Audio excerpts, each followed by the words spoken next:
Ezekiel, tõeline prohvetilugu.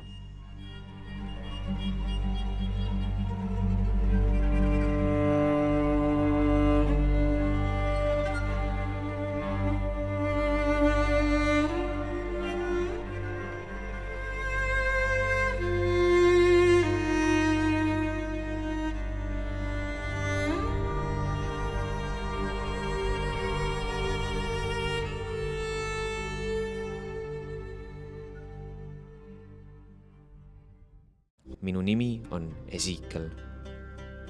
Ma sündisin Jeruusalemmas umbes aastal 622 enne meie aja arvamist. Ma olin preester. See tähendab, et elu ei olnud mõeldud rändamiseks, vaid teenimiseks.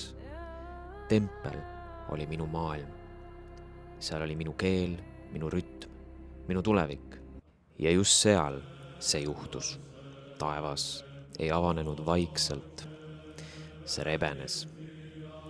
Põhjast tuli torm, raske ja pime, nagu oleks kogu taevas liikuma hakanud. Tuli keerles pilvede sees. Õhk lõhnas metallist ja vihmast. Ja siis ma nägin neid.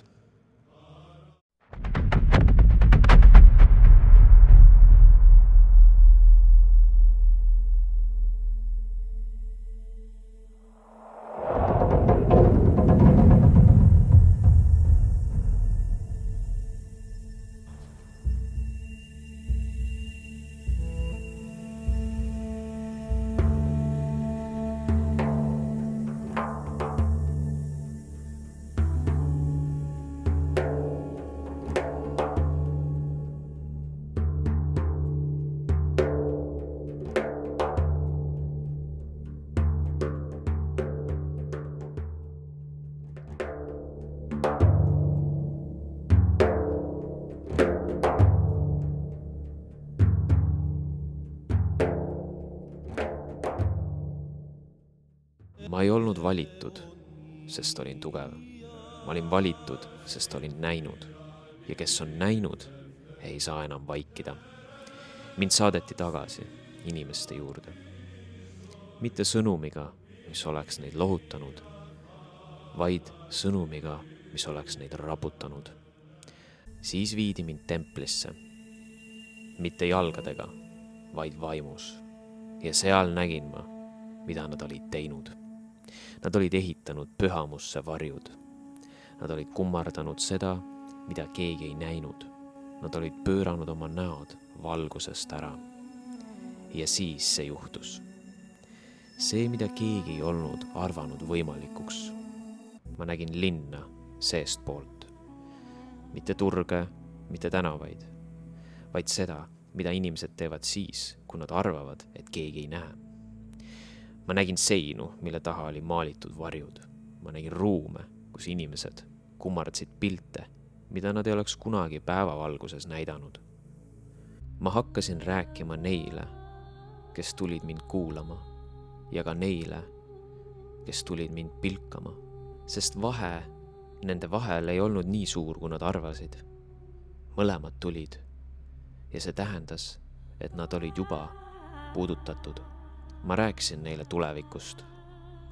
Ma rääkisin neile sellest, mis oli juba juhtunud, aga mida nad ei olnud märganud. Ma ütlesin neile, et nende linn ei kuku kokku kividest, vaid lubadustest, mis olid murenenud. Et müürid ei pragune maavärinast, vaid sõnadest, mis olid ammu tühjaks saanud. Et tempel ei muutu tühjaks sellepärast, et keegi selle maha lõhub, vaid sellepärast, et seal ei elata enam selleks, milleks see ehitati. Nad küsisid minult, millal see kõik juhtub? Ja ma vastasin, see on juba alanud. Mulle näidati mõõtmisi. Mitte selleks, et ma neid üles joonistaksin, vaid selleks, et ma mõistaksin. Sest maailm, mis tuleb, ei ehitata samade mõõtudega. Kui sa ehitad uue maailma vanade hirmude peale, siis see ei ole uus. See on maskeeritud vana. Mulle näidati templit, mis ei olnud enam keskus. ta ei olnud koht, kuhu minna. Ta oli seisund, kuhu jääda. Ja see hirmutas mind rohkem kui kõik varasemad nägemused. Sest see tähendas, et ei olnud enam kuhu põgeneda. Ei olnud enam kohta, kuhu süü panna. Ei olnud enam süsteemi, mille taha peita oma tegemata jätmisi. Kõik oli nüüd sinu ees. Ezekieli raamat, nagu me seda täna tunneme, on üks kõige kummalisemaid tekste piiblis. Seal ei ole ainult õpetusi, seal ei ole ainult palveid. Seal on nägemused, kehalised sümbolid, äärmuslikud pildid, kosmilised tseenid, mõistatuslikud olendid, mõõtmised ja linnad, mis ei ole veel olemas.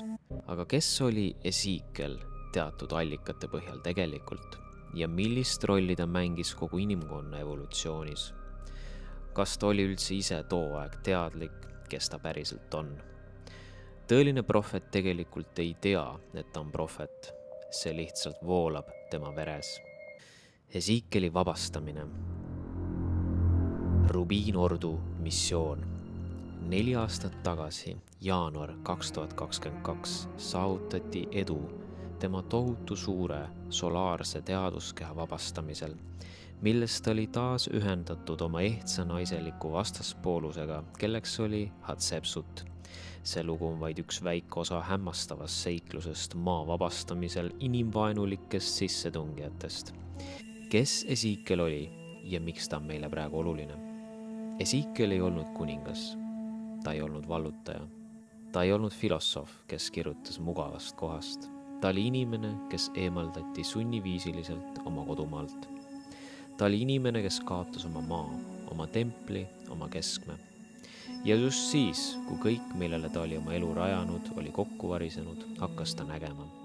Mitte tulevikku, vaid struktuuri. Ta ei kirjeldanud Jumalat kui isikut, ta kirjeldas Jumalat kui süsteemi, liikuvat, mitmemõõtmelist, kõike nägevat, multidimensionaalset.